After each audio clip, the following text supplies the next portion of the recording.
Mes amis et moi, nous avons été violés plusieurs fois. Ils venaient le plus souvent à 2 ou 3 pour une seule femme. Et une fois qu'ils s'en étaient occupés, ils recommençaient avec une autre. Ce que cette femme a vécu, des dizaines de milliers d'autres habitantes de l'Est du Congo l'ont subi. Des bébés aussi. On va soulever le pépette du bébé et je pourrais faire une exploration un peu meilleure. Denis Mukwege, c'est le médecin que l'on surnomme l'homme qui répare les femmes. Depuis 14 ans, inlassablement. Elles subissent des atrocités, elles subissent des tortures, elles sont terrorisées.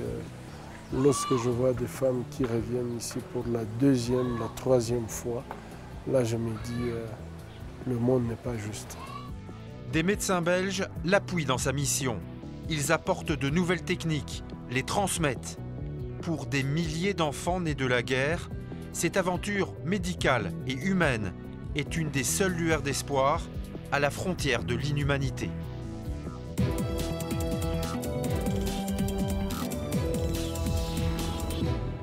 Bonsoir. Dans la province congolaise du Kivu, le viol est devenu une véritable arme de guerre. Et c'est dans cet hôpital, l'hôpital Panzi à Bukavu, que sont soignées chaque jour de nouvelles victimes. Des femmes, des enfants, dont le seul tort est de vivre sur un sous-sol trop riche, contenant à la fois de l'or, de l'uranium, des diamants ou du coltan. Avec Philippe Godin et Catherine Burton, nous allons découvrir ce soir cet univers où des médecins, belges notamment, tentent de donner un autre visage à l'une des faces les plus sombres de l'humanité. Quand nous entrons ce matin-là au bloc opératoire de l'hôpital Panzi, c'est une toute petite fille endormie que l'anesthésiste couche sur la table d'opération. Lucie n'a que 18 mois et toute l'attention des infirmiers et des médecins se concentre sur elle. D'habitude, ce sont des femmes que l'on opère ici, des femmes et des jeunes filles violées par les protagonistes d'une guerre qui meurtrit la région depuis trop longtemps. Mais elle n'a que 18 mois et elle est là pour les mêmes raisons. Sa mère était partie au champ et donc de retour elle n'a pas retrouvé son bébé qui était laissé avec les autres bébés du village et elle a été retrouvée un jour après, abandonnée, violée avec tout l'appareil génital complètement détruit, donc le périnée, le rectum, le vagin et même l'appareil urinaire. L'opération est longue et délicate. Reste bien comme ça, ne bouge pas d'un millimètre. On est dans un tout petit truc. Les yeux rivés sur les images des micro-caméras qui filment à l'intérieur du petit corps, les chirurgiens reconstruisent minutieusement tout l'appareil génital de la fillette. Ils réparent les dégâts effroyables infligés au bébé par ses bourreaux. Tu as reconstitué l'anus et au point de vue cutané, tu as un petit pont que tu reconstitues. Donc, C'est ça la fourchette. ok, parfait. Ouais, c'est très clair.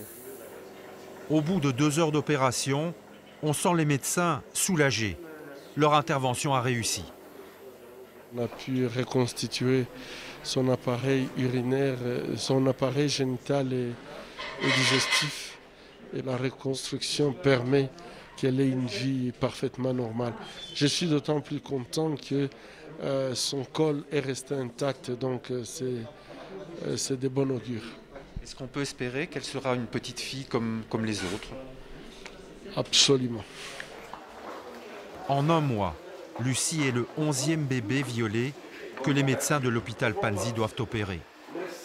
Ce qui est dramatique pour cette famille, c'est que la mère elle-même a eu cette petite fille à la suite d'un viol. Et donc la mère violée, enceinte mineure, et puis elle a eu un bébé qui à son tour a été violé. Je crois que ça c'est dramatique, il faut que ça s'arrête. Le lac Kivu, paisible, serein et luxuriant, comme une image du paradis. Dans la réalité, les hommes ont depuis bien longtemps fait tomber le crépuscule sur ce jardin d'Éden.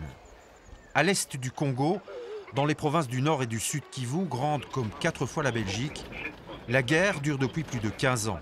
Et le viol est devenu une véritable arme de destruction dans cette région.